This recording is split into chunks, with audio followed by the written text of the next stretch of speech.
Assalamualaikum warahmatullahi wabarakatuh. Apa kabar semuanya? Semoga selalu dalam lindungan dan berkah dari Allah Subhanahu wa taala. Bertemu lagi dengan channel ini, channel Seri Islam Agama Paling Logis. Channel yang akan memaparkan bagaimana kebenaran Islam itu sangat mudah diterima siapa saja selama dia mau berpikir, karena Islam itu agama yang paling logis, yang maknanya Islam itu agama yang paling mudah untuk dipahami, mampu menjawab semua pertanyaan yang muncul pada diri manusia tentang kehidupan dengan jawaban yang logis, jawaban yang memuaskan akal. Pemirsa yang dirahmati Allah, kita sudah memasuki video seri ke-12. Bagi yang baru menonton video ini, silakan ditonton mulai dari seri pertama agar lebih jelas fakta-fakta bahwa Islam itu adalah agama paling logis.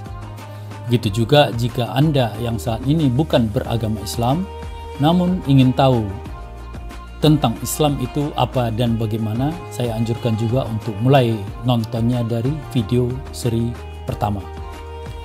Salah satu hal yang kita sering dengar ya, jadi alasan para mu'alaf dari agama Nasrani adalah mu'alafnya mereka itu dikarenakan adanya masalah dosa waris dalam ajaran Kristen. Kita tahu dalam ajaran Kristen atau Nasrani, seluruh manusia itu ya ikut menanggung dosa waris. Yang dimaksud dosa waris itu adalah dosa yang dilakukan oleh manusia pertama, ya, Adam dan Hawa saat mereka masih berada di surga. Dosa itu tentunya adalah dosa karena melanggar larangan Tuhan agar jangan memakan buah dari salah satu pohon di surga. Adam dan Hawa, Adam dan Eva akhirnya terperdaya iblis sehingga mereka memakan buah itu yang membuat Tuhan marah, sehingga Adam dan Hawa dihukum dengan dikeluarkan dari surga dan diturunkan ke bumi. Begitu juga iblis. Ternyata kemarahan Tuhan menurut ajaran Nasrani tidak berhenti di situ. Seluruh manusia yang terlahir kemudian langsung menjadi manusia yang tidak lagi suci diakibatkan perbuatan Adam dan Hawa tersebut, sehingga mereka ikutan menanggung dosa yang diwarisi dari Adam dan Hawa. Inilah yang dikenal dengan sebutan dosa waris. Hal ini tentu saja sangat mengusik logika manusia sehingga memunculkan pertanyaan, kenapa seluruh manusia ikut berdosa oleh perbuatan yang tidak mereka lakukan sendiri? Bukankah itu bentuk ketidakadilan? Bagaimana mungkin Tuhan punya sifat tidak adil? Persoalan makin rumit karena dalam Bibelnya Nasrani, yaitu di bagian Perjanjian Lama yang merupakan adopsi dari kitabnya Yahudi, tidak pernah tertulis di sana tentang dosa waris ini. Kenapa? Karena dosa waris ini baru muncul ketika Yesus mati di salib. Sementara isi Perjanjian Lama itu adalah kitab yang sudah ada sebelum Yesus ada. Jadi tidak ada di situ menceritakan masalah Yesus, ya. Mati di salibnya Yesus inilah yang kemudian memunculkan ajaran bahwa kematian Yesus itu untuk menebus dosa manusia.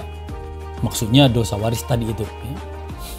Ajarannya begini, Tuhan kemudian ya, merasa kasihan kepada manusia yang menanggung dosa waris dari Adam dan Hawa.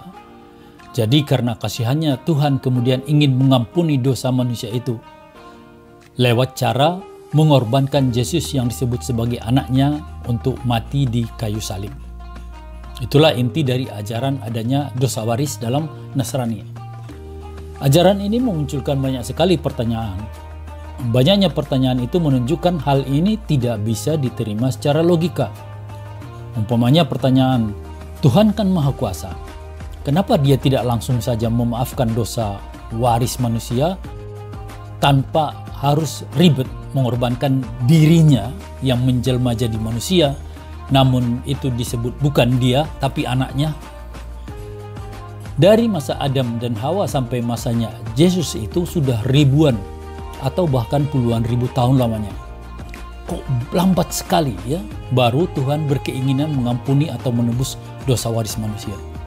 Bagaimana dengan nasib manusia-manusia yang terlahir dan mati sebelum Yesus itu?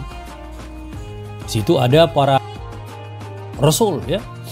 Ada Daud, Musa, Sulaiman. Apakah mereka tidak tertebus dosa warisnya? Bukankah itu ketidakadilannya? Karena mereka sama saja bukan pelaku kejahatannya. Bukankah itu bentuk dari kelemahan Tuhan? Karena dia kemudian memutuskan sesuatu yang kemudian di belakang hari dia sepertinya menyesali keputusannya itu untuk membebankan dosa kepada manusia tadi. Kemudian ada lagi masalah. Yang ditebus oleh Yesus itu apakah hanya dosa waris atau seluruh dosa manusia penganut agama Nasrani? Itu juga membingungkan.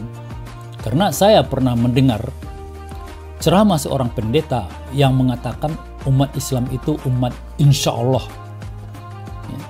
Maksudnya umat Islam itu belum bisa memastikan dirinya akan masuk surga nantinya. Sementara umat Nasrani itu sudah dipastikan masuk surga ketika dia menerima Yesus. Ini kan berarti yang ditebus Yesus itu bukan cuma dosa waris, tapi juga seluruh dosa penganut Nasrani. Bagaimana mungkin seorang manusia itu hanya dengan menjadi penganut Kristen langsung semua perbuatannya yang salah dan buruk sudah diampuni? Berarti dalam kehidupan ini dia tidak peduli lagi tentang baik dan buruk. Dia cukup yakin pada Yesus dan seburuk apapun perbuatannya selama hidupnya dipastikan dia akan menjadi penghuni surga. Oke, katakanlah yang ditebus itu cuma dosa waris saja, ya. Karena kita lihat misalnya di Katolik, ya, ada yang disebut pengakuan dosa yang kemudian oleh pastor atas nama Tuhan kemudian mereka itu memaafkan dosa dari orang-orang yang mengakui dosanya ini. Ini menunjukkan bahwa yang ditebus Yesus itu hanyalah dosa waris belaka. Karena kalau seluruh dosa manusia itu sudah ditebus Yesus, kenapa juga lagi orang ini kemudian mengadakan pengakuan dosa dan kenapa pula dia pastor itu mengampuninya, memaafkannya. Dosa yang dilakukan Adam dan Hawa itu sebenarnya hakikatnya bukanlah dosa berat, ya. Karena mereka melakukannya bukan karena kemauan sendiri tapi akibat terperdaya. Tapi itu terlihat jadi dosa yang sangat besar sampai seluruh manusia ikut menanggungnya. Bandingkanlah dengan dosa yang dilakukan manusia secara kesadaran sendiri, tapi kemudian dia menyesalinya dan mengakui dosanya pada pastor, dan pada saat itu juga langsung dimaafkan tanpa melihat lagi dosa itu berat atau ringan dan tidak pernah dosanya itu dilimpahkan ke keturunannya. Itulah gambaran secara singkat tentang ajaran adanya dosa waris dalam Kristen, ya. Ajaran yang banyak sekali dipertanyakan pemeluknya sendiri dan bahkan jadi salah satu penyebab mereka meragukan agamanya dan sampai meninggalkan agamanya. Karena tidak logis, ya. Tuhan di sini terlihat tidak adil dan punya kelemahan. Karena sampai perlu menunggu ribuan tahun baru punya keinginan untuk memaafkan manusia. Itu pun dengan cara yang sebenarnya mudah tapi jadi terlihat rumit. Karena harus ada pengorbanan anaknya, dirinya sendiri, karena anaknya itu juga Tuhan, untuk masih disalib, ya. Terus bagaimana ajaran Islam tentang hal ini? Allah Subhanahu wa taala dalam Al-Qur'an berfirman dalam surah Al-Baqarah ayat 30, ya. Wa iz qala rabbuka lil malaikati inni ja'ilun fil ardi khalifah. Qalu ataj'alu fiha may yufsidu fiha wa yasfiku dima wa nahnu nusabbihu bihamdika wa nuqaddisu lak. Qala inni aqlamu ma la taqlamun, ya. Yang artinya, ingatlah ketika Tuhanmu berfirman kepada malaikat, aku hendak menjadikan khalifah di bumi. Mereka berkata, apakah engkau hendak menjadikan orang yang merusak dan menumpahkan darah di sana, sedangkan kami bertasbih, memujimu dan mensucikan namamu? Allah berfirman, ya, sesungguhnya aku mengetahui apa-apa yang kalian tidak ketahui. Dari ayat ini bisa diketahui bahwa Adam itu sejak awal dia hendak diciptakan, itu sudah direncanakan untuk jadi penghuni bumi, khalifah fil ard, yang mengurusi bumi. Maka bisa dipastikan turunnya Adam dan Hawa ke bumi bukan disebabkan dosa yang mereka lakukan. Ada atau tidaknya dosa mereka, ketika sudah sampai waktunya mereka pasti akan diturunkan ke bumi. Karena itulah tujuannya ya, untuk menjadi penghuni bumi ya. Kemudian di ayat berikutnya, ini di surah Al-Baqarah ini, yang tadi ayat 30, ini ayat 31-nya, wa'allama Adama al-asma'a kullaha thumma ardahum alal malaikati faqala anbi'uni bi asma'i haula'i in kuntum shadiqin. Kemudian Allah mengajarkan kepada Adam nama-nama benda seluruhnya. Kemudian dia memperlihatkannya kepada para malaikat seraya berfirman, sebutlah kepadaku nama-nama benda ini jika kamu benar. Inilah salah satu sebab Adam itu tidak langsung diturunkan ke bumi. Karena Adam dan juga Hawa itu perlu persiapan untuk hidup di bumi. Salah satunya adalah mereka perlu diberi pengetahuan, diajarkan tentang beberapa hal yang ada di bumi ya. Yang di ayat tadi di situ diberitahu Allah kepada Adam ya. Kemudian di ayat 34, wa iz qulna lil malaikati isjudu li adama fasajadu illa iblis aba wastakbar wa kana minal kafirin. Dan ingatlah ketika kami berfirman kepada para malaikat, sujudlah kamu kepada Adam, maka mereka pun sujud kecuali iblis. Ia menolaknya dan menyombongkan diri, dan ia kemudian termasuk menjadi orang kafir ya. Inilah munculnya awal permusuhan iblis pada Adam, pada manusia ya. Karena rasa iri ya, rasa tidak terima, iblis itu disuruh dianggap lebih rendah daripada Adam ya. Sehingga kemudian iblis itu selalu berupaya agar manusia itu melakukan hal-hal yang melanggar perintah maupun larangan Allah ya. Karena tadi Allah sudah mengatakan dia termasuk golongan kafir, yang berarti dia akan menjadi penghuni neraka.